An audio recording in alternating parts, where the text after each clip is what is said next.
على آل إبراهيم في العالمين إنك حميد مجيد. قال الله تبارك وتعالى في كلامه المجيد: أعوذ بالله من الشيطان الرجيم. بسم الله الرحمن الرحيم. يا أيها الذين آمنوا لا تتخذوا بطانة من دونكم لا يألونكم خبالا ودوا ما عنتم قد بدت البغضاء من أفواههم وما تخفي صدورهم أكبر قد بينا لكم الآيات إن كنتم تعقلون. أنتم أولئك تحبونهم ولا يحبونكم وتؤمنون بالكتاب كله وإذا لقوكم قالوا آمنا وَإِذَا خَلَوْا عَضُّوا عَلَيْكُمُ الْأَنَامِلَ مِنَ الْغَيْظِ قُلْ مُوتُوا بِغَيْظِكُمْ إِنَّ اللَّهَ عَلِيمٌ بِذَاتِ الصُّدُورِ. إِن تَمْسَسْكُمْ حَسَنَةٌ تَسُؤْهُمْ وَإِن تُصِبْكُمْ سَيِّئَةٌ يَفْرَحُوا بِهَا وَإِن تَصْبِرُوا وَتَتَّقُوا لَا يَضُرُّكُمْ كَيْدُهُمْ شَيْئًا إِنَّ اللَّهَ بِمَا يَعْمَلُونَ مُحِيطٌ. آل عمران میں اللہ تبارک و تعالی نے ان آیات مبارکہ میں مسلمانوں کے لیے خصوصی ہدایات جاری فرمائی ہیں. ان آیات سے پہلے آپ نے سورۃ آل عمران کے اول سے لے کر ان آیات تک الحمدللہ پڑھا ہے کہ تمام اہل کتاب کے بارے میں، ان کے عقائد کے بارے میں، ان کے شبہات کے بارے میں، اعتراضات کے بارے میں مفصل اللہ نے کلام فرمایا. مشرکین کا ذکر بھی آ گیا اور یہود و نصارہ کا بڑی تفصیل کے ساتھ ذکر آیا. پھر ان کا حضور صلی اللہ علیہ وسلم سے مکالمہ بھی ذکر کیا گیا کہ حضور کی خدمت میں آ کر اہل کتاب نے کیا کیا اشکالات پیش کیے. حضور صلی اللہ علیہ وسلم کی طرف سے ان کا مفصل جواب بھی آ گیا کہ اہل کتاب یہود ہیں یا نصارہ، وہ دونوں گم کردہ راہ ہیں. اب ان کو ہدایت کا دعویٰ کرنے کا کوئی حق نہیں پہنچتا، اور ان کے جو شبہات تھے حضرت عیسیٰ علیہ السلام کے بارے میں اللہ نے پورے قرآن پاک کی اس صورت میں بڑی تفصیل کے ساتھ واضح فرما دیے، اور خلاصہ اس کا یہ نکلا کہ حضرت عیسیٰ علیہ السلام اللہ کے رسول ہیں، اللہ کے نبی ہیں. اللہ تبارک و تعالی نے انہیں اپنے کمال قدرت کے اظہار کے لیے بغیر باپ کے پیدا فرمایا ہے. اللہ تبارک و تعالی نے انہیں بڑے عظیم معجزات عطا فرمائے، اور اللہ تبارک و تعالی نے ان کی اعداء سے حفاظت فرمائی اور انہیں زندہ بجسد ہی بروح ہی آسمانوں پر اٹھا لیا، اور وہ آسمانوں پہ زندہ موجود ہیں، اور قرب قیامت میں قیامت سے پہلے وہ نازل ہوں گے. اور جب وہ نازل ہوں گے تو اس وقت وہ اپنی شریعت یا نبوت پہ کتاب پہ عمل نہیں کریں گے، بلکہ وہ ایک لحاظ سے امتی ہوں گے محمد مصطفیٰ صلی اللہ علیہ وسلم، اور تابع ہوں گے شریعت محمد مصطفیٰ صلی اللہ علیہ وسلم. یہ بڑی تفصیل سے آپ نے پڑھ لیا. اس کے بعد اللہ تبارک و تعالی نے عیسیٰ ابن مریم علیہ السلام کے بارے میں وضاحت کے بعد اپنے پاک پیغمبر کو حکم دیا کہ اگر یہ لوگ باتوں سے نہیں مانتے، دلائل سے نہیں مانتے، اب ان کا اور ہمارا آخری حل یہ ہے کہ پھر یہ میدان میں نکلیں اور مباہلہ کر لیں. تاکہ جو سچا ہے وہ کامیاب ہو جائے اور جو جھوٹا ہے اس کو دنیا میں سزا مل جائے۔ حضور صلی اللہ علیہ وسلم نے انہیں دعوت مباہلہ دی، لیکن نصارہ نے دعوت مباہلہ بھی قبول نہ کی اور فرار کا راستہ اختیار کر لیا۔ اس کے باوجود بھی اللہ نے پھر انہیں دعوت دی کہ اے اہل کتاب، تم کتاب والے لوگ ہو، تم نبی کو مانتے ہو، موسیٰ علیہ السلام کو، عیسیٰ علیہ السلام کو، تو پھر میرے مدنی سرکار صلی اللہ علیہ وسلم پر ایمان کیوں نہیں لاتے؟ کیا مانے ہیں تمہارے ساتھ؟ کون سی چیز ہے جو تمہیں منع کرنے والی؟ ان تمام چیزوں کے بعد پھر آپ نے پڑھا تھا کہ اللہ نے قرآن مقدس میں واضح فرما دیا کہ تمام امتیں جو گزر چکی ہیں سب سے افضل امت جو ہے امت محمد مصطفیٰ صلی اللہ علیہ وسلم، سب سے افضل، سب سے بہتر، سب سے خیر، اور باعتبار عدد بھی، باعتبار مرتبہ بھی اگر شان ملی ہے تو امت محمد مصطفیٰ صلی اللہ علیہ وسلم کو ملی ہے۔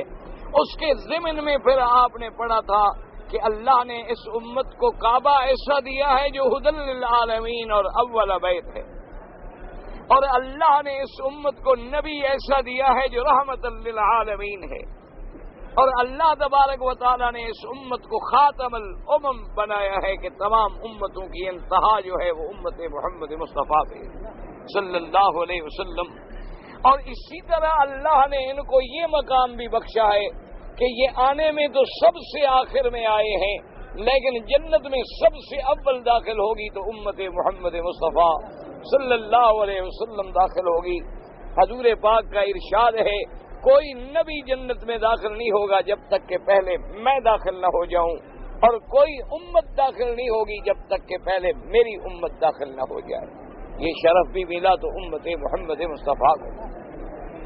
ان تمام حالات کے بعد اللہ تبارک و تعالی نے یہ بھی ارشاد فرمایا کہ میرے مدنی صلی اللہ علیہ وسلم اب تمام کے تمام اہل کتاب جو ہیں وہ ایک جیسے نہیں ہیں، وہ برابر نہیں ہیں، بلکہ اہل کتاب میں جو لوگ ایمان لے آئے، جن لوگوں نے حضور صلی اللہ علیہ وسلم کا کلمہ پڑھ لیا، اور جو لوگ اللہ کے قرآن سے تعلق رکھتے ہیں، یتلون آیات اللہ آناء اللیل، اور ساری رات اللہ کے قرآن کی تلاوت کرتے ہیں، اللہ کے دربار میں سجدہ ریز ہوتے ہیں، اللہ پر صحیح ایمان لانے والے ہیں، اللہ کی توحید و تفرید کے قائل ہیں، میرا مدنی ان کا شان الگ ہے۔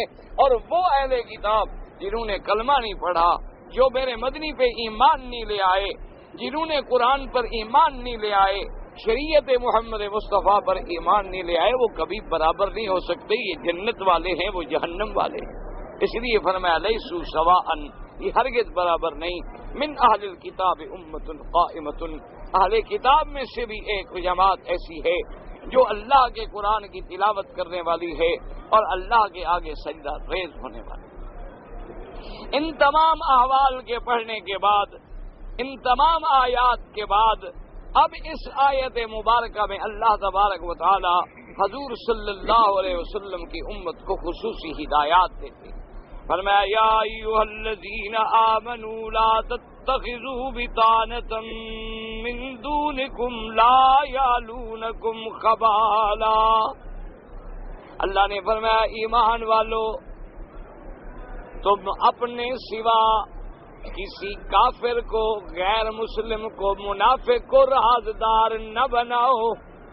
بتانا کہتی ہیں اندر کی چیز، یعنی تم اس کو اپنا ہمدم، اپنا رازدان، اپنا شریک راز نہ بناؤ۔ لا یعلونکم خبالا، وہ نہیں کمی کرتے تمہاری برائی میں۔ اب ان آیات میں اللہ نے ہمیں ہدایات دی ہیں۔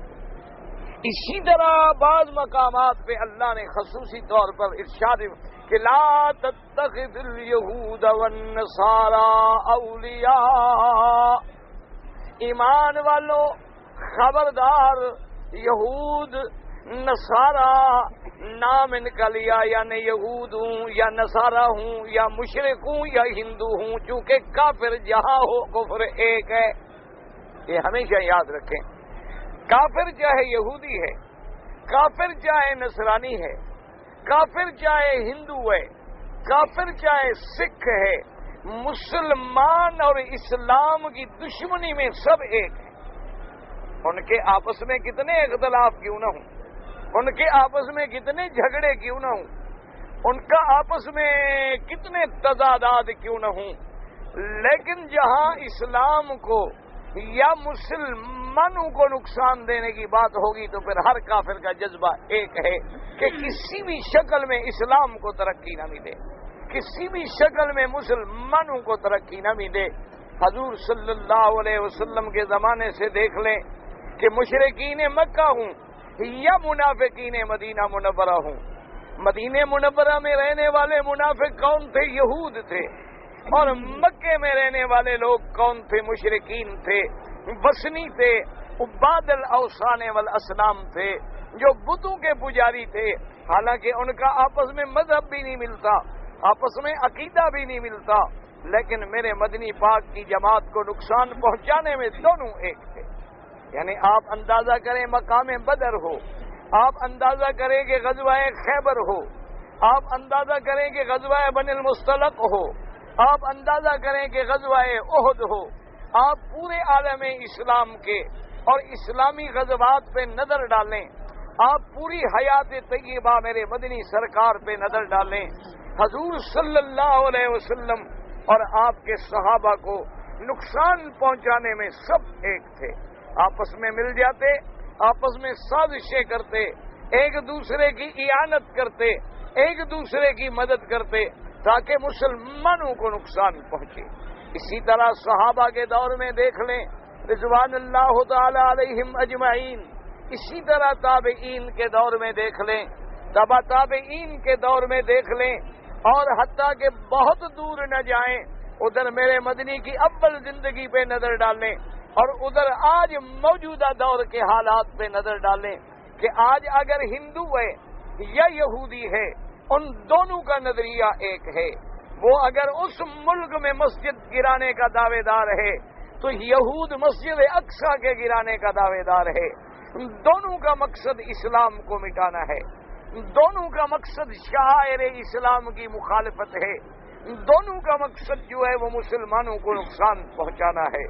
اسی طرح نصارہ دیکھ لیں، چاہے جہاں بھی ہیں، حالانکہ یہود اور نصارہ جو ہیں یاد رکھیں یہ آپس میں اتنا ان کا بغض ہے کہ یہودیوں کے نزدیک نصرانی کافر ہیں، نصرانیوں کے نزدیک یہودی کافر ہیں، اور یہ دونوں ایک دوسرے کے انتہائی دشمن ہیں۔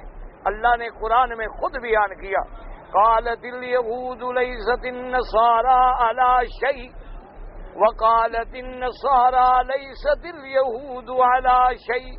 یہودی نصرانیوں کو کچھ نہیں سمجھتے اور نصرانی یہودیوں کو کچھ نہیں سمجھتے، اور ان کے درمیان میں اعتقادات کے تضادات اتنے عظیم ہیں کہ بعد بین المشرقین ہے، مشرق اور مغرب جیسے نہیں مل سکتے، آسمان و زمین جیسے نہیں مل سکتے۔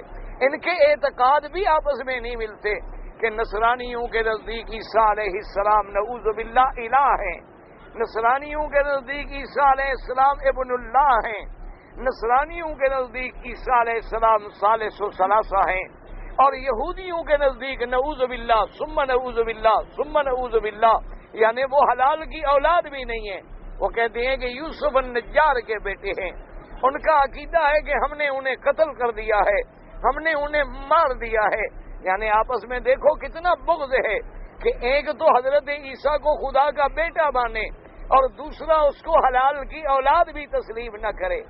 لیکن جہاں اسلام کو نقصان پہنچانے کا سوال ہو وہاں یہود و نصارہ بھی ایک ہو جاتے ہیں، وہاں آپس میں مل جائیں گے۔ حتیٰ کہ آپ اندازہ کریں، ابھی چند دن پہلے میں نے ایک اخبار میں پڑھا تھا کہ کیلیفورنیا میں ایک جنگل کاٹا جا رہا تھا، ایک لکڑیاں کاٹنے جو بہت جنگل تھا بڑا، اس کو کاٹنے کا حکم ملا کہ بھی اس جنگل کو کاٹا جائے، حالات کے مطابق جنگل کٹتے ہیں۔ تو جنگل کاٹنے والے لوگوں نے رپورٹ کی کہ اس جنگل میں ایک الو رہتا ہے، ایک الو جانور ہے، آپ جانتے ہیں، تو ایک الو رہتا ہے، اور جب سے ہم نے جنگل کاٹنا شروع کیا ہے وہ بڑا اداس ہے اور اس نے کھانا بند کر دیا ہے، وہ اپنے درخت پہ بیٹھا ہے اور بہت پریشان ہے، اداس ہے کہ اس کی رونق ختم ہو رہی ہے نا، کہ جنگل کٹ گیا تو اب تو میدان بن جائے گا۔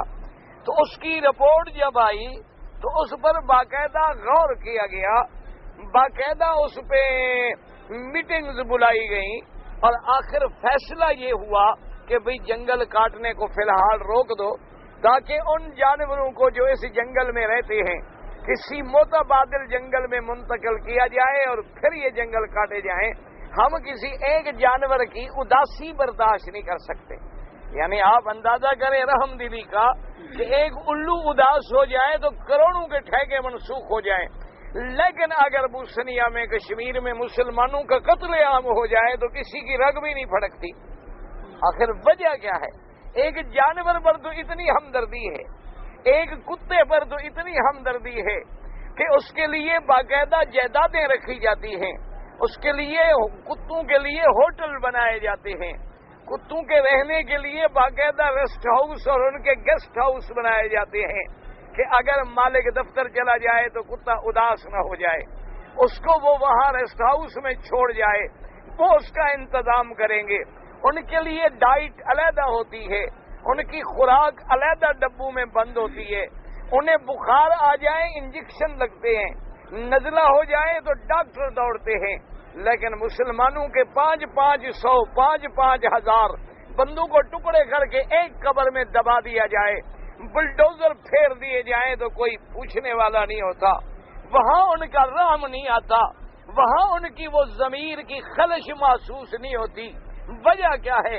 وجہ بالکل وہی ہے جو اللہ نے قرآن میں واضح کر دی ہے کہ میرے مدنی لا تتخذ الیہود والنصارى اولیاء، ان کو کبھی اپنا دوست نہ سمجھنا، بعضهم اولیاء و بعض، یہ ایک دوسرے کے دوست ہو سکتے ہیں لیکن مسلمانوں کے دوست نہیں ہو سکتے۔ یعنی آپ اندازہ کریں کہ آج صدیاں بیت گئیں، سینکڑوں سالوں کے بعد باقاعدہ نصارہ نے یہودیوں کے جرم معاف کر دیے، یہودیوں نے نصرانیوں کے جرم معاف کر دیے، کیونکہ بعضهم اولیاء و بعض، وہ ایک دوسرے کے خیر خواہ ہیں، وہ ایک دوسرے کے دوست ہیں، اور کسی نقطے پہ چاہے اکٹھے نہ ہوں، اسلام کو مٹانے کے لیے وہ سب ایک ہو جائیں گے، مسلمان کے خون سے ہولی کھیلنے کے لیے وہ سب ایک ہو جائیں گے۔ آپ دیکھ لیں کہیں بھی موقع ملے گا، ہندو ہو، وثنی ہو، سکھ ہو، ہندو ہو، یہودی ہو، نصرانی ہو، بدھ مت ہو، یدھ مت ہو، کسی مذہب کا پیروکار ہو، وہ سب سے بڑا دشمن ہے تو اسلام کا دشمن ہے۔ تو اس لیے اللہ نے ہمیں ان آیات میں حکم دیا ہے کیا کہ لا تتخذوا بطانة من دونکم، اے ایمان والو، اسلام والو، اپنے سوا کسی غیر کو اپنا رازدان نہ بناؤ۔ بتانا مانا رازدان، بتانا مانا ہمدم، بتانا مانا رفیق خاص جس کو بندہ اندر کی باتیں بتلاتا ہو۔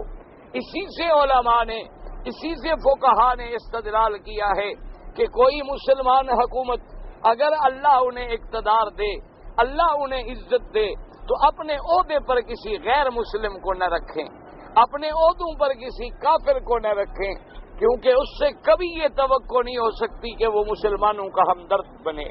اسی لیے حدیث مبارک میں آتا ہے، حضور پاک صلی اللہ علیہ وسلم نے ایک صحابی کو حکم دیا، آپ نے فرمایا کہ تم جا کر فارس کی زبان سیکھو، تم جا کر روم کی زبان سیکھو، تم جا کر ان کی زبان عبرانی اور سریانی جو ہے یہودیوں کی وہ سیکھو۔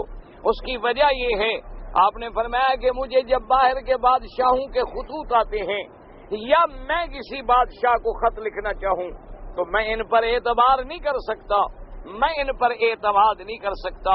ہو سکتا ہے کہ یہ اپنی طرف سے کوئی ایک جملہ بڑھا دیں یا اپنی طرف سے کوئی ایک جملہ حذف کر دیں، حالانکہ ایک نقطہ بدلنے میں بھی معنی بدل جاتے ہیں، ایک حرف بدلنے میں بھی معنی بدل جاتا ہے، ایک جملہ بدلنے میں بھی معنی بدل جاتے ہیں۔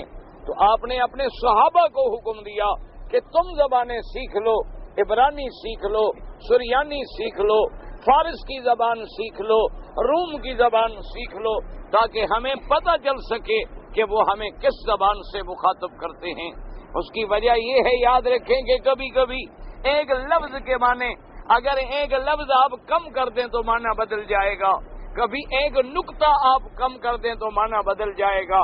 مثلا ہم دعا مانگتے ہیں اللہم اغفر لنا، یا اللہ ہماری مغفرت فرما، یا اللہ ہمیں معافی عطا فرما، یا اللہ ہمارے گناہ معاف کر دے۔ اگر اللہم اغفر لنا غین اوپر نقطہ ہے، اگر اس کا نقطہ گرا دیں اور عین بنا لیں کہ اللہم اغفر لنا، تو معنی یہ ہوگا کہ یا اللہ ہمیں برباد کر دے، ہمیں ہلاک کر دے۔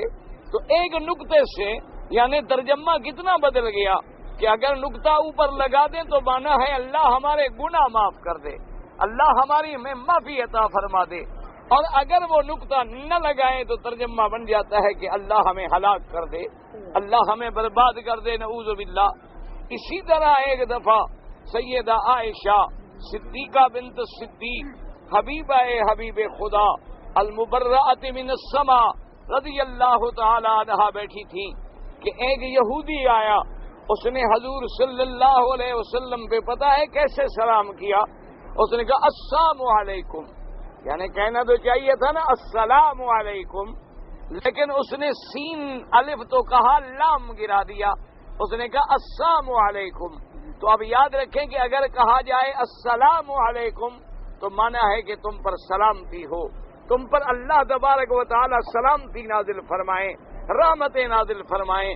اگر کہو السلام علیکم تو مانا ہوتا ہے کہ اللہ تمہیں موت دے دیں، اللہ تم پر موت اتاریں۔ تو سام کا معنی موت ہے اور سلام کا معنی رحمت ہے۔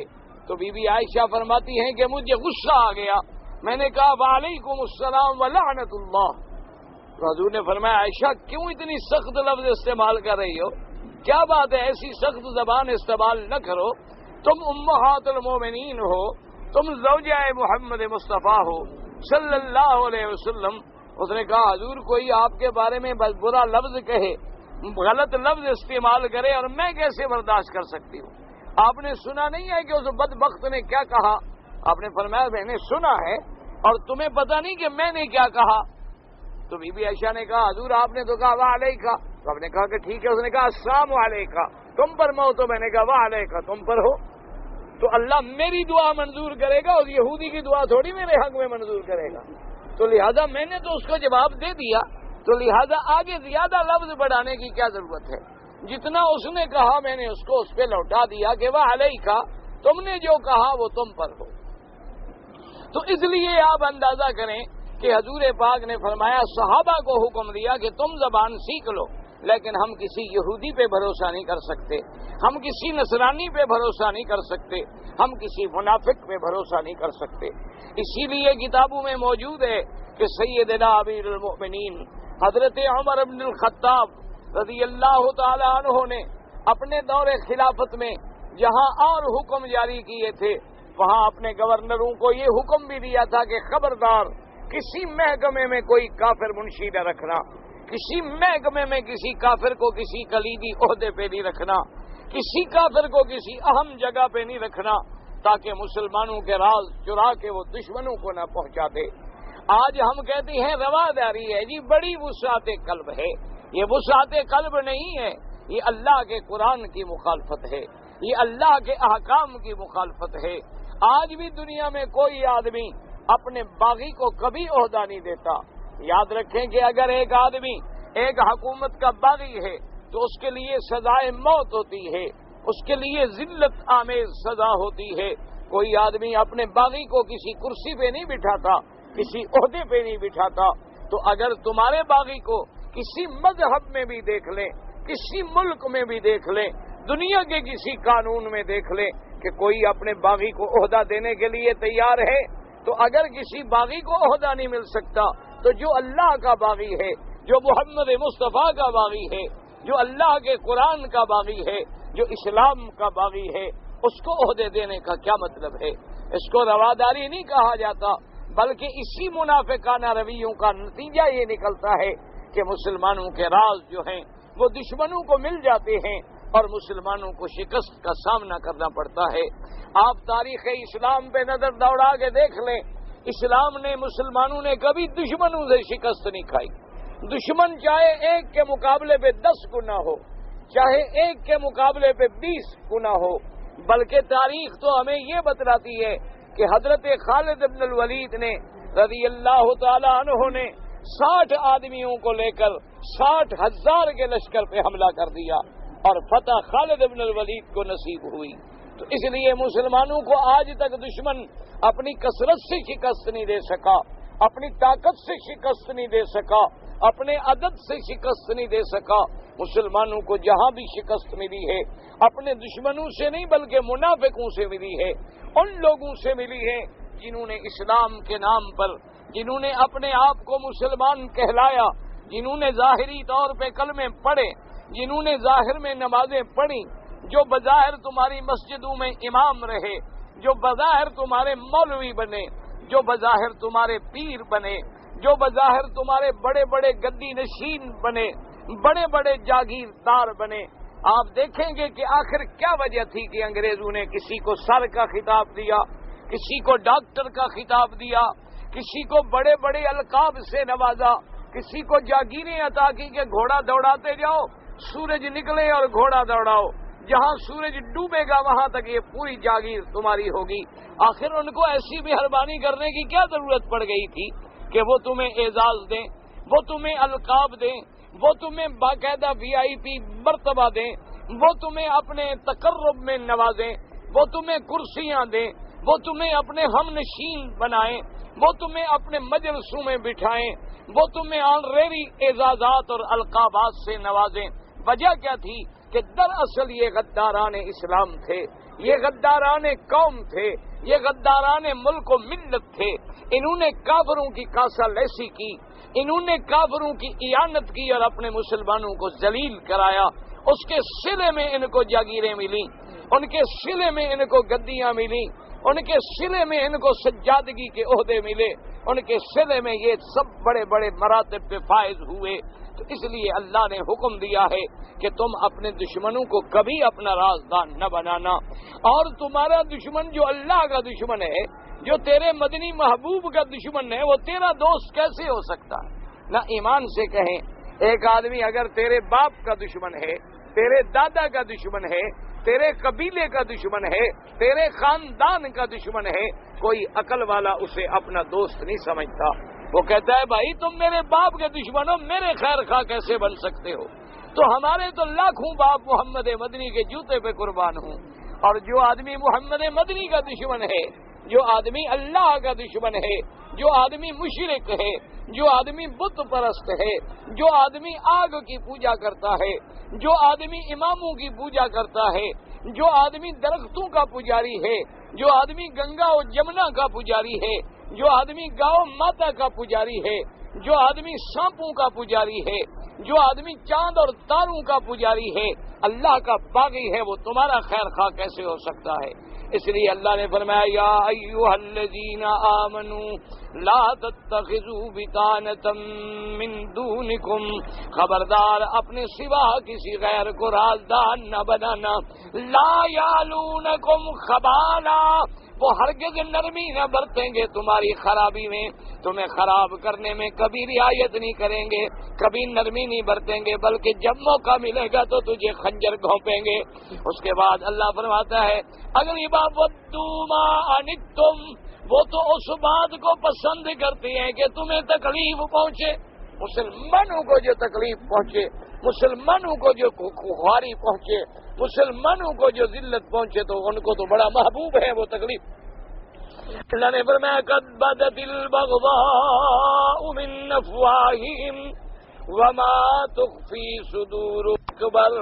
اللہ نے فرمایا میرے مدنی صلی اللہ علیہ وسلم یہ دشمن ایسی ہیں قد بدت البغضاء من، شدت دشمنی میں، شدت بغض میں ان کے منہ سے بات نکل جاتی ہے، ان کے منہ سے تمہارے خلاف یہ زہر اگلتے رہتی ہیں، اور یہ تو وہ باتیں ہیں جو زبان سے کہتی ہیں وما تخفی صدورہم اکبر، اور جو مسلمانوں کے خلاف ان کے دلوں کے اندر چھپا ہوا ہے وہ تو اور بہت بڑا ہے۔ آپ کو تو صرف اتنا پتا ہے جو زبان سے کہتی ہیں، جو زبان سے بغض نکالتے ہیں، جو زبان سے بڑاس نکال بیٹھتے ہیں، حالانکہ ان کے دلوں کے اندر اسلام کے خلاف، مسلمانوں کے خلاف جو ہے وہ بہت بڑی دشمنی چھپی ہوئی ہے۔ آپ دیکھ لیں کہ میرے آقا کی زندگی میں صلی اللہ علیہ وسلم، مکے میں مشرکین مکہ نے کوشش کی کہ حضور کو قتل کر دیا جائے، یعنی حضور کی جان کے دشمن کون تھے؟ مشرکین مکہ۔ اور بے عین ہی انہوں نے، آپ کو پتا نہیں، اسی مکہ میں، اسی مسجد الحرام میں، اسی دار الندوہ میں جو ان کے بیٹھنے کی جگہ تھی، وہاں بیٹھ کے مشورے کرتے تھے کہ بھائی کیا کریں۔ کوئی کہتا قید کر دو، کوئی کہتا محمد مدنی کو ملک سے بدر کر دو، کوئی کہتا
کر دو، بات ہی ختم کرو۔ یعنی آپ اندازہ کریں کہ انہوں نے راستوں میں کانٹے بچھائے، حضور صلی اللہ علیہ وسلم کے بدن پہ پتھر برسائے، حضور صلی اللہ علیہ وسلم کے جسم مبارک کو لہو لہان کر دیا، حضور صلی اللہ علیہ وسلم نماز پڑھ رہے ہیں، سر سجدہ مبارک میں ہے، تو آپ پر انہوں نے مردہ جانوروں کے اوج رکھ دیے۔ اتنے بڑے ظالم، نقصان پہنچانے والے، قتل کی سازش کرنے والے کون تھے؟ مشرکین مکہ۔ اور جب میرے آقا سرکار مدینہ صلوات اللہ وسلام اللہ علیہ، اللہ کے کروڑوں صلاۃ و سلام ہوں میرے مدنی پاک پہ، جب آپ ہجرت فرما کے مدینے گئے تو دیکھ لیں یہودیوں نے کیا کیا، حضور کو قتل کرنے کی سازش کی، حضور پہ سحر کرایا۔ جادو کرنے والے کون تھے؟ لبید ابن العاصم کی بیٹیاں، اور خود لبید ابن العاصم کون تھا؟ یہودی۔ انہوں نے جادو کیا، خیبر میں حضور تشریف لے گئے، یہودیہ عورت نے گوشت میں زہر ملا کے میرے مدنی محمد مصطفیٰ کو دی۔ حضور صلی اللہ علیہ وسلم بنو نذیر کے پاس جانے لگے تو انہوں نے اپنے قلعے پہ آدمی بٹھا دیا کہ جب اللہ کے نبی دیوار کے نیچے بیٹھے گے اوپر سے پتھر گرا کے حضور کو قتل کر دیا جائے۔ اللہ پاک نے جبریل بھیجا راستے میں کہ محمد مصطفیٰ صلی اللہ علیہ وسلم، آج دشمنوں نے آپ کے قتل کا پروگرام بنایا ہے، آپ اس دیوار کے نیچے مت بیٹھنا، اوپر سے پتھر گرانا چاہتے ہیں۔ یعنی آپ اندازہ کریں، مشرکین نے بھی وہی کیا، یہود نے بھی وہی کیا، نصارہ نے بھی وہی کیا۔ وجہ کیا ہے کہ کفر مشرق میں ہے، کفر مغرب میں ہے، کفر شمال میں ہے، کفر جنوب میں ہے، کفر جہاں بھی ہوگا، الکفر ملت واحدہ، کفر ایک ہوتا ہے ہمیشہ۔ کفر کا معنی کیا ہے؟ اسلام کی مخالفت۔ کفر کا معنی کیا ہے؟ اسلام کی دشمنی۔ اس لیے اللہ نے فرمایا میرے مدنی وما تخفی صدورہم اکبر، اور جو ان کے دلوں میں ہے وہ تو بہت بڑا بغض ہے۔ قد بینا لکم الآیات ان کنتم تعقلون، اللہ نے فرمایا میرے مدنی صلی اللہ علیہ وسلم، ہم نے کھول کھول کے آپ کو، آپ کی امت کو ساری آیات سنا دی ہیں، ساری باتیں بتلا دی ہیں۔ اگر تم عقل رکھتے ہو تو کبھی دشمنوں کو رازدان نہ بنانا، اگر عقل رکھتے ہو تو کبھی یہود و نصارہ کو خیر خواہ نہ سمجھنا، اگر عقل رکھتے ہو تو کبھی کسی کافر پہ بھروسہ نہ کرنا، کسی غیر مسلم پہ بھروسہ نہ کرنا، کسی بد عقیدہ پہ بھروسہ نہ کرنا، کسی عقیدے کے دشمن پہ کبھی بھروسہ نہ کرنا، جو تیرے عقیدے کا دشمن ہے، جو تیرے خدا کی توحید کا دشمن ہے، جو تیرے مدنی پاک کی رسالت کا دشمن ہے، جو قرآن کی حقانیت کا دشمن ہے، جو صحابہ کی صداقت کا دشمن ہے، وہ کبھی مسلمانوں کا خیر خواہ نہیں ہو سکتا۔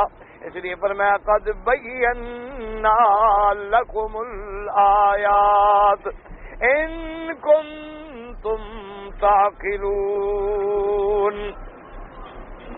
آگے اللہ پاک اور وجہ پہ فرمایا ہاں انتم اولائی تحبونہم ولا یحبونکم۔ اللہ نے فرمایا مسلمانوں، اے امت محمد مصطفیٰ صلی اللہ علیہ وسلم، تمہیں کیا ہو گیا ہے؟ تم ان کو محبوب رکھتے ہو، ان کافروں سے دوستی رکھتے ہو، ان کے لیے دلوں میں بڑے نرم گوشے رکھتے ہو، ولا یحبونکم، اور وہ تم سے کوئی محبت نہیں کرتے۔ چلو کوئی محبت کرتا ہو تو محبت کرتا ہے آدمی، حالانکہ کافر اگر محبت بھی کرے تو ہمیں جائز نہیں، لیکن تم تو الٹی بات ہے کہ وہ تم سے دشمنی کریں اور تم محبت کرتے ہو۔ تم کہتے ہو جی رواداری کا تقاضا یہ ہے، آخر قادیانیوں کو بھی تو عہدہ دینا پڑتا ہے جی، کیا کریں آخر ہمارے ملک میں رہتے ہیں نا جی قادیانی۔ دیکھو جی انسان تو ہے نا، یہ مولوی تو بس ایسے ہیں جی، خام خواہ کسی کے پیچھے پڑ جاتے۔ دیکھو بندے تو ہے نا بھائی، انسان ہیں، آخر اس ملک میں رہتے ہیں۔ دیکھو جی ایک آدمی ابو بکر صدیق کو نہیں مانتا، ٹھیک ہے اس کا ذاتی مسئلہ ہے، صدیق کا دشمن ہے، ہمارا تو دشمن نہیں، لیکن یہ سمجھ نہیں آتا کہ جو ابو بکر کا نہ بن سکا وہ تیرا کیسے بنے گا؟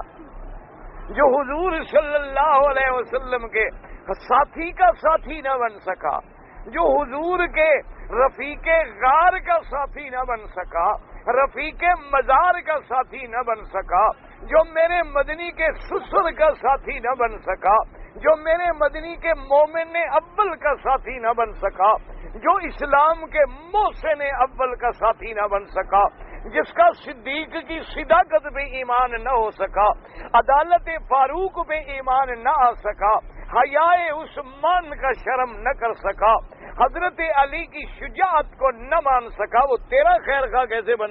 او جی نہیں جی کوئی ایسی بات نہیں۔ دیکھو جی ہمارے ملک میں رہتے ہیں، آخر کچھ نہ کچھ تو رعایت دینی پڑتی ہے، اسی رعایت کا نتیجہ ہے کہ ملک ٹکڑے ہو گئے اور باقی کا اللہ حافظ ہے۔ دعا کریں بس اللہ پاک تمام مسلمان ملکوں پہ رحم کر دے۔ ہم تو دعائیں کر سکتے ہیں، اور ہمارے پلے میں کیا ہوتا ہے بھائی، ہمارے بس میں کیا ہوتا ہے؟ نہ طاقت، نہ قوت، نہ جماعت، نہ پارٹی، ہم تو صرف دعائیں کر سکتے ہیں کہ یا اللہ اسلامی ملکوں کی حفاظت فرما۔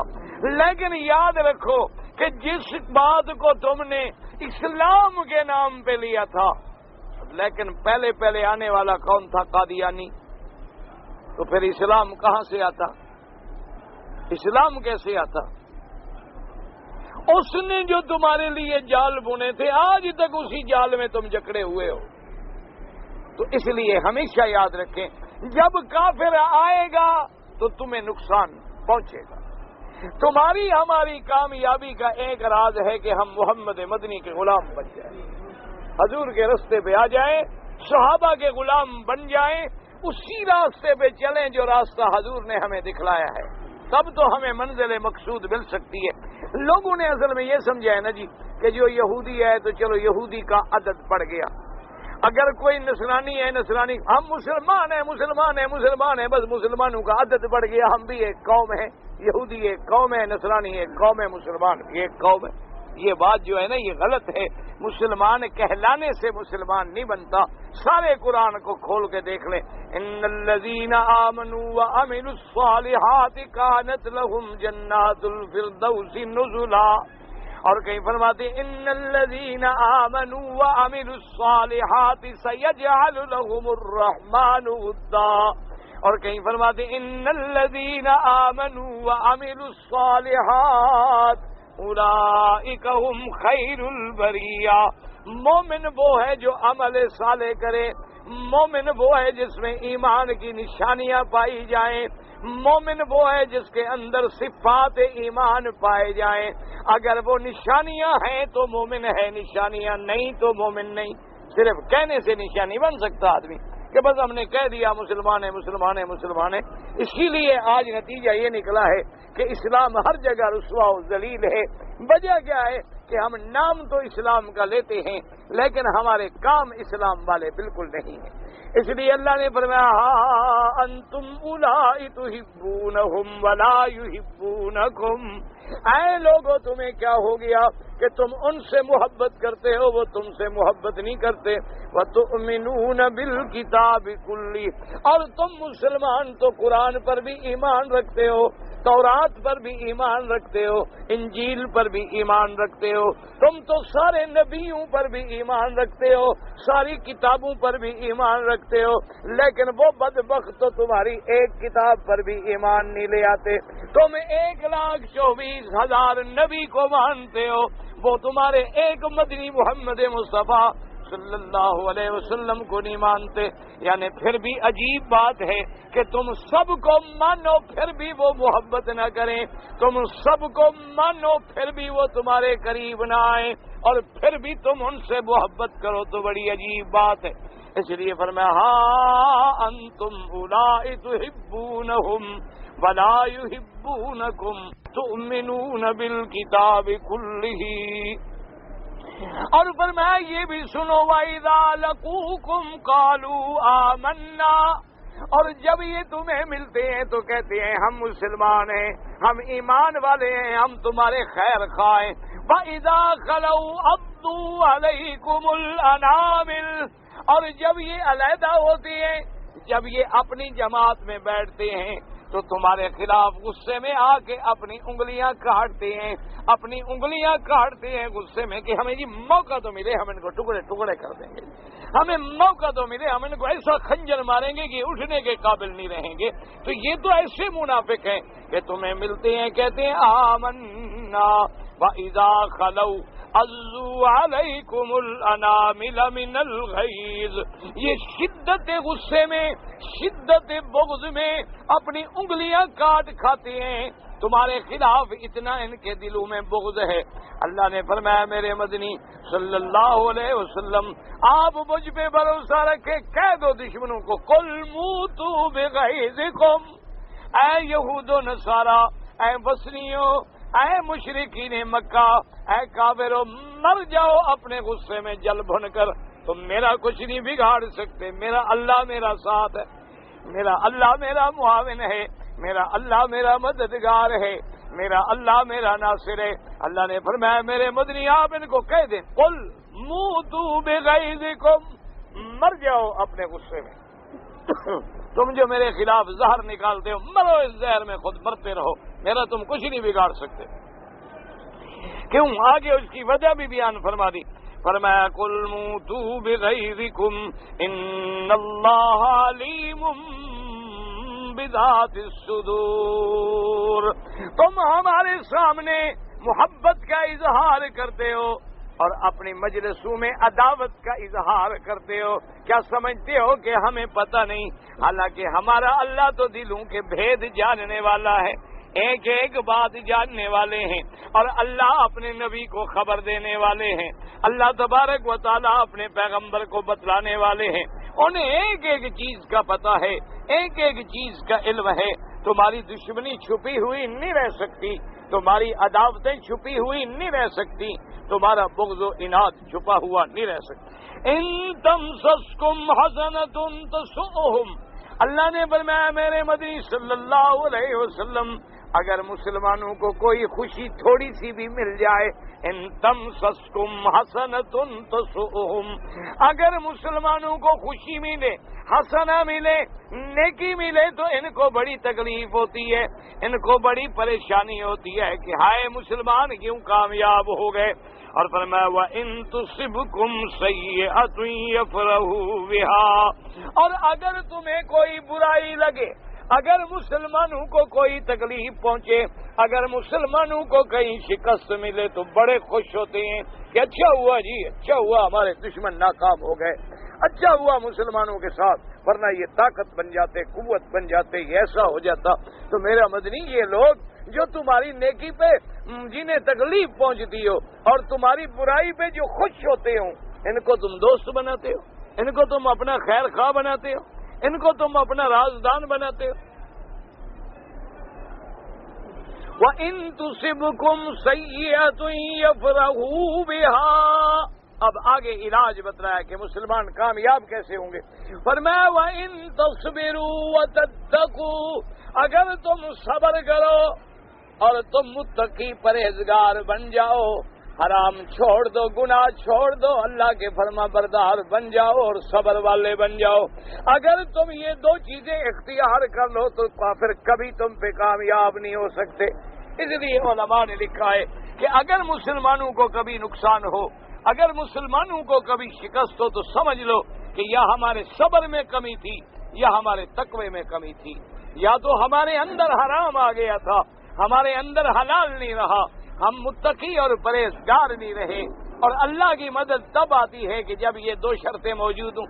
وَإِن تَصْبِرُوا وَتَتَّقُوا لَا يَضُرُّكُمْ كَيْدُهُمْ شَيْئًا إِنَّ اللَّهَ بِمَا يَعْمَلُونَ مُحِيطٌ۔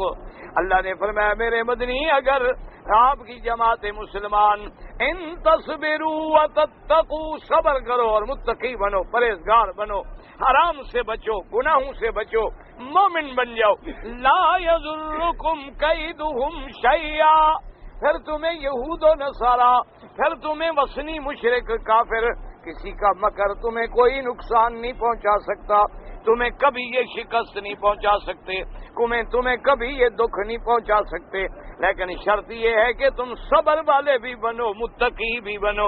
ان اللہ بما یعملون محیط، اللہ تبارک و تعالی جو کچھ کرتے ہیں سب کا احاطہ کیے ہوئے ہیں، ہر چیز اللہ کے علم میں ہے، اللہ کا علم جو ہے وہ محیط ہے، تمام کائنات کے ذرے ذرے کو، تمام مخلوقات کے ذرے ذرے کو، تو ان کے اعمال بھی اللہ کے سامنے ہیں، ان کے اعمال بھی اللہ کے علم میں ہیں، کوئی چیز اللہ کے آگے چھپی ہوئی نہیں۔ نتیجہ کیا ہے؟ یجازیکم، پھر اللہ جزا دیں گے، ایمان والوں کو ایمان کا بدلہ دیں گے، اعمال صالحہ کا بدلہ دیں گے، صبر کا بدلہ دیں گے، تقوی کا بدلہ دیں گے، اور ان کو کفر کی سزا دیں گے، شرک کی سزا دیں گے، بغض اسلام کی سزا دیں گے، بغض محمد مدنی کی سزا دیں گے۔ تو خلاصہ یہ نکلا کہ مسلمانوں کو کبھی غیر مسلم پر بھروسہ نہیں کرنا چاہیے، اعتماد نہیں کرنا چاہیے۔ ظاہری اٹھنا بیٹھنا ملنا تجارت کاروبار یہ علیحدہ بات ہے، سوال یہ ہے اسلام کہتا ہے کہ انہیں رازداں مت بناؤ، انہیں اپنا بھیدی مت بناؤ، انہیں اپنا دلی دوست مت سمجھو، انہیں اپنا رفیق و ہمدم مت سمجھو۔ باقی معاملات ہیں، تجارت ہے، اٹھنا بیٹھنا آنا جانا، یہ تو سب کے ساتھ ہوتا ہے، اپنوں کے ساتھ بھی اور غیروں کے ساتھ بھی، مسلمانوں کے ساتھ بھی اور کافروں کے ساتھ بھی۔ آج بھی اگر مسلمان صرف اللہ کے اسی فرمان پہ عمل کر لیں، پوری دنیا میں مسلمانوں کی عزت نصیب ہو جائے، پوری دنیا میں مسلمانوں کو غلبہ نصیب ہو جائے۔ دعا کریں اللہ ہمیں صحیح مسلمان بنائے۔ جی کہ ہمارے لوگ جو ہیں وہ احرام کی چادروں کو زمزم میں دھو کے لے جاتے ہیں اور پھر یہ کہتے ہیں کہ ہم کفن بنائیں گے۔ بات یہ ہے جی کہ یہ شرعی طور پر تو کوئی مسئلہ ہے نہیں، شریعت میں اس کا کوئی مسئلہ نہیں۔ دیکھیں نا کہ آج ہم وضو کرتے ہیں، 3 دفعہ ہاتھ دھوتے ہیں، ناک میں پانی دیتے ہیں، یہ ساری باتیں ہمیں حضور پاک نے بتلائی ہیں کہ نہیں بتلائی؟ ہم اپنی طرف سے تو نہیں کرتے نا۔ اگر یہ بات بھی دین میں شامل ہوتی تو حضور ضرور بتلاتے، جیسے آپ نے فرمایا کہ زمزم لے جاؤ، اور کوئی صحابی عمرے پہ آتے تو حضور فرماتے میرے لیے مکے سے زمزم لے آنا، تو آپ زمزم منگواتے تھے۔ تو ساتھ صحابہ کو یہ بھی کہتے کہ بھائی تم نے تو جہاد پہ جانا ہے، کفن دھو کے زمزم سے ایک ساتھ رکھ لو، کام آئے گا۔ لیکن حضور صلی اللہ علیہ وسلم نے یہ حکم نہیں دیا۔ اگر آپ یہ کہیں کہ جی چونکہ زمزم کا پانی برکت والا ہے اور احرام کی چادروں میں بھی ہم نے عبادت کی ہے تو یہ اچھی چیز ہے اور برکت والی چیز ہے، ٹھیک ہے، حکم تو نہیں ہے، لیکن حرج کیا ہے؟ تو یہ بات تمہیں سمجھ آئی ہے، صحابہ کو سمجھ نہیں آئی؟ 1,24,000 صحابی صرف حج پہ حضور کے ساتھ ہے، ان میں سے کسی ایک کو بھی سمجھ نہیں آئی کہ بھی زمزم کا پانی بھی برکت والا ہے؟ حالانکہ انہوں نے حضور کے ناخن مبارک بھی نہیں گرنے دیے، صحابہ نے حضور کے ناخن بھی نہیں گرنے دیے، حضور کے بال مبارک بھی محفوظ رکھے، حتیٰ کہ حضور نے کبھی اپنا لعاب مبارک باہر ڈالا، صحابہ نے لے کے منہ پہ مل لیا، حضور نے وضو کیا، پانی بچا، صحابہ نے فوراً منہ پہ مل لیا۔ اتنی محبت و عشق کرنے والے جو ہیں ان سے یہ مسئلہ ثابت نہیں ہے اسی کتاب میں۔ بس باقی بعض علماء کہتے ہیں کہ یہ بھی تبرک ہے، ٹھیک ہے وہ جانے، لیکن بہرحال قرآن و حدیث سے یہ بات ثابت نہیں ہے۔ کہتے ہیں کہ جی کہ جمعہ سے پہلے اور جمعہ کے بعد امام ابو حنیفہ رحمۃ اللہ علیہ کے نزدیک پہلے بھی 4 سنتیں ہیں اور بعد میں بھی 4 سنتیں ہیں، اور آل حدیث حضرات کے نزدیک پہلے 2 سنتیں ہیں اور بعد میں بھی 2 سنتیں ہیں۔ لیکن میں نے 1000 دفعہ عرض کیا ہے کہ یہ جھگڑے جو ہیں یہ ایسے مسئلے نہیں ہیں کہ جن میں تم سر پھٹبل کرو، لڑائیاں لڑو۔ 4 رکعتیں پڑھو گے تو 4 لاکھ کا ثواب ملے گا، 2 رکعتیں پڑھو گے 2 لاکھ کا ثواب ملے گا۔ کوئی بات جتنی مرضی ہے، کسی کی زیادہ پڑھ لے، مرضی ہے کم پڑھ لے۔ تو یہ تو کوئی ایسا مسئلہ نہیں ہے کہ آدمی اس پہ ایسا پریشان ہو کہ آج 1400 سال گزر گئے، امت ابھی سنتیں گن رہی ہے جمعہ کی۔ تمہیں مٹانے پہ تلا ہوا ہے اور تمہارا ابھی تک یہ فیصلہ نہیں ہو سکا کہ ہم نے کتنی رکعتیں پڑھنی۔ حالانکہ جو بات دین میں ہمارے لیے رحمت تھی ہم اسی کو زحمت بنا رہے ہیں۔ حدیثوں میں 2 بھی موجود ہیں، 4 بھی موجود ہیں، جس پہ عمل ہو گیا الحمدللہ، جس نے 2 پڑھ لی الحمدللہ، 4 پڑھ لی الحمدللہ، بعد میں کسی نے 6 پڑھ لی الحمدللہ، اور تمہیں اللہ توفیق دے جمعہ پڑھ کے جو کھڑا ہوا نفلوں میں عصر تک پڑھتا رہا الحمدللہ، کو منع ہے، جتنی زیادہ عبادت کرے کرتا رہے، کوئی ایسی بات نہیں۔ یہ تو ہمارے لیے اللہ نے رحمت بنایا تھا مسئلہ کہ دین میں اتنی وسعت تھی کہ کسی حدیث پہ بھی کسی نے عمل کر لیا تو شکر ہے الحمدللہ وہ محمد مدنی کے رستے پہ آ گیا۔ اب دیکھو نا حرم میں مثلا اتنی 150 دروازہ ہے، کوئی کسی دروازے سے گزر کے آیا تو کعبے میں ہے نا الحمدللہ۔ کسی نے امام ابو حنیفہ کو پکڑا، آیا کہاں؟ محمد مدنی کے دروازے پہ۔ کسی نے امام شافعی کو پکڑا، آیا کہاں؟ محمد مدنی کے دروازے پہ۔ امام مالک کو پکڑا، امام احمد ابن حنبل کو پکڑا۔ ان اماموں کو کیوں پکڑا کہ ہمیں محمد مدنی کی بات سمجھا دو کہ تمہارا زمانہ حضور کے زیادہ قریب ہے، تم زیادہ متقی ہو، تم زیادہ پرہیزگار ہو، تم زیادہ قرآن و حدیث کے سمجھنے والے ہو، ہمیں ہمارے پیارے کا فرمان سمجھا دو تاکہ ہم غلطی نہ کریں۔ بات تو محمد مدنی کی ہے صلی اللہ علیہ وسلم، غلامی تو ہم سب نے انہی کی کرنی ہے، انہی کے راستے پہ آنا ہے۔ 1 لاکھ مولوی تقریر کر رہا ہے، اب عشاء کی نماز کھڑی ہوگی، ایمان سے کہیں ایک صرف اسی مکے میں کتنی مسجدوں میں نماز ہوگی؟ 1000 سے زیادہ، لیکن نماز تو اسی خدا کی ہے نا، عبادت اسی خدا کی ہے۔ پڑھ ہر کوئی اپنے امام کے پیچھے رہا ہے، پڑھ ہر کوئی اپنی مسجد میں رہا ہے، کوئی بات نہیں، کوئی لڑائی نہیں، کوئی جھگڑا نہیں، کوئی اختلاف نہیں۔ خدا کے لیے ان چھوٹی چھوٹی باتوں پہ نہ لڑو، اللہ پاک ہمیں لڑنے سے بچائے، اللہ مسلمانوں کو ایک کرے۔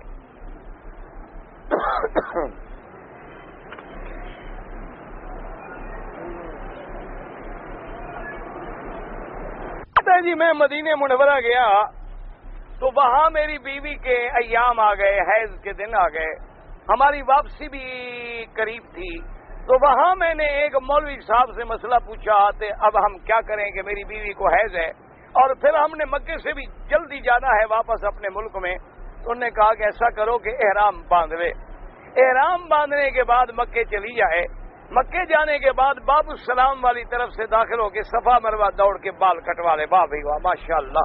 اصل مصیبت یہ ہے نا کہ ہر داڑھی والا تمہارے نزدیک مولوی ہے، ہم کیا کریں؟ جیسے ہمارے ہاں ہر داڑھی منڈانے والا باؤ ہوتا ہے، جو بھی داڑھی منڈائے نا جی، ہم کیا کریں؟ غریب لوگ ہیں، انگریزی تو ہمیں آتی نہیں، ہم بابو تو کہہ نہیں سکتے، بابو تو ہوگا جس کا ہوگا، وہ جو اس کی اولاد ہوگی اس کا بابو بنے گا۔ ہمارے لیے تو باؤ ہوتا ہے نا، باؤ یا باولا، کیونکہ جو سنت محمد کا دشمن ہے وہ عقل والا ہے یا باولا ہے نا؟ آپ خود سمجھیں، جو میرے محبوب کی سیرت کا دشمن ہے، جس سے محمد مدنی کا چہرہ عزیز نہیں، وہ ہمیں کبھی عزیز نہیں۔ ایک بات یاد رکھو، چاہے ہمیں برا سمجھے، چاہے ہمیں گالی دے، چاہے ہمیں کچھ کرے، جو محمد مدنی کا غلام ہے کہ محمد سے وفا تو نے تو ہم سے، اگر وہ اپنے نبی کی شکل کا باغی ہے، اس کو حضور کی شکل پسند ہی نہیں، اسے مائیکل جیکسن کی شکل اور بال پسند ہے، اسے ان کی پتلونیں اور کافروں کے لباس پسند ہیں، تو کہے میں مسلمان ہوں لاکھ کہتا رہے، کہنے سے کیا ہو جاتا ہے؟ اسی لیے ہر داڑھی رکھنے والے کو خدا کے لیے مولوی نہ سمجھا کرو، اسی لیے مصیبت آ جاتی ہے۔ اب دیکھو کہ صفا دوڑ، جب اس نے طواف نہیں کیا صفا کیسے دوڑ لے؟ کوئی عقل ہے؟ طواف کے بغیر صفا مروہ ہو نہیں سکتی۔ وہ تو مسئلہ یہ ہے کہ اگر ایک عورت نے طواف کر لیا تھا اور صفا مروہ دوڑ رہی تھی اور حیض آ گیا تو کیا کرے؟ تو بعض علماء نے لکھا چونکہ صفا مروہ حرم سے خارج ہے، وہ بغیر وضو یا حالت حیض میں بھی دوڑ سکتی ہے۔ یہ بھی اس زمانے کا مسئلہ ہے جب مولویوں نے کتابیں لکھی تھی، اب تو صفا مروہ مسجد کے اندر ہے۔ یہ تو اس دور کی باتیں ہیں کہ کعبہ شریف اور مسجد الحرام الگ تھی اور صفا مروہ الگ تھی، مسجد کے ساتھ اس کا کوئی تعلق نہیں تھا، وہ تو بازار تھی باقاعدہ۔ تو جب وہ مسجد نہیں تھی تو حیض والی عورت کا جانا بھی جائز تھا، بغیر وضو جانا بھی جائز تھا، ہر لحاظ سے جائز تھا۔ تو اب بات سمجھیں، بہرحال اس عورت کو عمرہ بھی قضا کرنا پڑے گا اور دم بھی ادا کرنی پڑے گی، کیونکہ اس نے میقات سے احرام باندھا ہے اور بغیر طواف کیے ہوئے، بغیر عمرہ مکمل کیے ہوئے اس نے احرام کھول دیا، لہذا پاک ہو کر باقاعدہ عمرہ بھی قضا کرے اور دم بھی ادا کرے۔ باقی ڈیٹ قریب ہے تو کوئی موت کی ڈیٹ نہیں، جہاز کی ڈیٹ ہے، بدل سکتی، خیر میں رہے، کچھ فرق نہیں پڑتا۔ کوئی اسرائیل نے تو ڈیٹ نہیں دی کہ میں مارنے کے لیے آ رہا ہوں، جہاز کی ڈیٹ ہے۔ اور آج کل تو ماشاء اللہ جی سبحان اللہ، 10 ریال دے دو تو 10 تاریخیں لگا دیں۔ ہمارے بھائی بیٹھے ہیں آگے ماشاءاللہ کلمہ شریف پڑھنے والے، بسم اللہ الرحمن الرحیم، جو سیٹ کہو مل جائے، ویسے آؤ تو کہتے ہیں ایک سیٹ نہیں ہے، جہاد میں جاؤ آدھا آدھا خالی پڑاؤ۔ نہ اللہ کے حرم میں بیٹھے ہو، تم نے سفر کبھی نہیں کیا، نتیں کر لو جناب ان کو، بھائی سیٹ ہو جناب، سیٹ ہے نہیں کیا کریں، اور جی اوور بک ہے، او بھائی اللہ کے بندے بڑا ضروری جانے، ہم تو مولوی لوگ ہیں، ہم نے آگے جلسے پہ پہنچا جی ہم کیا کریں مولوی صاحب، آپ 2 ہفتے پہلے کیوں نہیں کہتے شریف آدمی، جناب غلطی ہو گئی مہربانی کر دو، پلیز ریکویسٹ سر نو سیٹ، او جی کیا او بگ کراؤڈ، اندر جاؤ آدھا جہاز خالی۔ انا للہ، پتہ ہے وجہ کیا ہوتی ہے؟ فرضی بکنگ۔ آپ گاڑی میں جائیں نا جی، آپ لٹک جائیں اگر آپ کو سیٹ ملے، کلی کو 100 روپے دے دیں، جو مرضی ہے سیٹ لے۔ انا للہ و انا الیہ، دعا کرو اللہ ہدایت۔ وہ بھی ہمارے بھائی ہیں، ان کے لیے دعا ہی کریں، کوئی دشمن تو نہیں ہے ہمارے، دعا کریں اللہ انہیں بھی اللہ ہمیں بھی ہدایت۔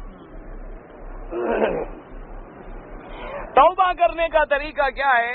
بالکل کوئی مشکل نہیں، کوئی پیر کو نہیں بلانا، کوئی ختم صغیر ختم کبیر پڑھنے کی ضرورت نہیں ہے، بس اللہ کے آگے کر اللہ میاں میری توبہ، بس ختم ہو گئی توبہ، کوئی مسئلہ نہیں کسی زبان میں، بس جب تمہیں شرمندگی آ گئی اور دل سے چیخ نکل گئی سمجھو توبہ ہے، لاکھ توبہ توبہ توبہ پڑھتے رہو کوئی فائدہ نہیں، علیحدگی میں اللہ کے آگے گر جاؤ کہ اللہ میاں میری توبہ ہے، میں اب گناہ نہیں کروں گا، بس تیرے میرے درمیان میں مولا رسوا بھی نہ کر اور توبہ بھی قبول کر، دیکھو پھر توبہ ہو۔ اللہ فرماتے ہیں جاؤ میں نے سارے گناہ معاف کر دیے، 70 سال شرک کرو، زنا کرے، شرابیں پیے، خدا کے دروازے پہ گر جائے سچی نیت سے، اللہ فرماتے ہیں ملائکہ آج میرے بندے کو پتہ چل گیا کہ میرا بھی تو کوئی مالک ہے بخشنے والا، گواہ ہو جاؤ میں نے اس کے سارے گناہ معاف کر دیے۔ کوئی مشکل نہیں ہے، یہ تو تم نے خود مشکل کیا ہے، خرید کرو تو مولوی کو بلاؤ، ختم دلوانا ہو تو مولوی کو بلواؤ، 11ویں شریف ہے تو مولوی کو بلواؤ، 17ویں شریف ہے تو مولوی کو بلائے، اللہ نے تو سیدھا کہا ہے نحن اقرب الیہ من حبل الورید، کہ پکارنا تیرا کام سننا میرا کام۔ نماز تہجد میں فاتحہ کے بعد جو سورت تمہیں آئے پڑھو، احرام کے لیے سفید رنگ افضل ہے، یہ تو ہو چکا ہے بھائی۔ کہتے ہیں جی اسلام میں عورت کا پردہ ہے، عورت اگر برقع پہن کے عدالت میں بیٹھے، برقع پہن کے بیٹھے تو کیسے عدالت کیسے کرے گی، گواہوں کو کیسے دیکھے گی، ملزم کو کیسے دیکھے گی، ملزم اس کو کیسے دیکھیں گے؟ وہ کام کرے جو عورتوں کا ہے، جیسے مثلا طب کا محکمہ ہے، تعلیم کا محکمہ ہے، ایسے کام جو عورت عورتوں کے لیے کرے وہ کام جائز ہیں۔ عورت مردوں کے لیے کرے اسلام اجازت نہیں دیتا۔ اگر ایسی بات ہوتی حضور نے غلاموں کو بھی امیر بنایا، کسی عورت کو بھی قاضی بنا دیتے، کسی عورت کو بھی عہدہ دے دیتے تاکہ قیامت تک امت جھگڑے میں نہ رہے۔ حضور صلی اللہ علیہ وسلم نے غلاموں کو بنایا۔ اللہ تبارک و تعالیٰ کے نبی نے تو ایک 6 فٹ کی مسجد میں بھی عورت کو امام نہیں بننے دیا کہ جائے کہ ہم عدالت کی کرسی پہ بٹھا دیں۔ بعض علماء نے جو لکھا ہے نا کہ عورت قاضی بن سکتی ہے، کیا معنی